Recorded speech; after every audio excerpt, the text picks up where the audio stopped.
King County Prosecutor Dan Satterberg is urging lawmakers to repeal the state's death penalty.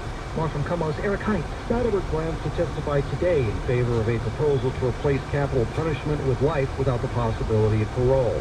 He previously called for a change to the state's death penalty, but the idea has not gained any traction. Satterberg says the state's criminal justice system would be stronger without the death penalty. He says the penalty has not worked as a deterrent to criminals. He adds most counties in Washington state can't afford to prosecute a death penalty case.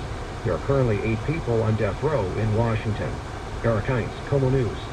A worried call to 911 led to a fatal confrontation with Snohomish County Sheriff's deputies last night.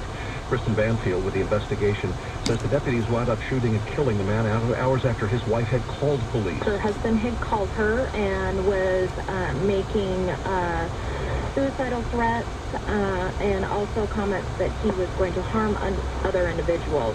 Deputies confronted the 35-year-old man under the Highway 2 trestle in Everett. They opened fire when the man showed a gun and refused to put it down. He died at the scene. Washington State has adopted 11 of the 16 traffic safety laws recommended by a group called Advocates for Highway and Auto Safety. That ranks us 4th best in the nation in a new report out today. The 2018 Roadmap of State Highway Safety Laws says Washington is doing much better than most in the country, but the group suggests we adopt a standard for car seats that would require children to use rear-facing car seats up to age 2. They also recommend teens don't get a learner's permit until they're 16. Coming up on the Como Morning News. Pushing back against sexual harassment claims. I'm Corwin Hake with the former politician's lawsuit. At 8:34, let's check the drive. Our AAA traffic update with Marina Rockinger. On Highway 516, the Kent Des Moines Road westbound at I-5, the right lane is blocked, and we are seeing a bit of a backup as you make your approach to I-5 because of that. Northbound I-5 rolling slow through Federal Way at 320, then off and on past 516 up to about 188.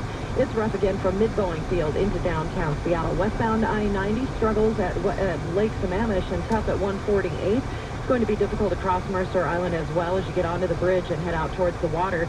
It'll be heavy westbound 520 from 84th across the water through Montlake over to I-5. Southbound 405 still struggles from the Canyon Park area.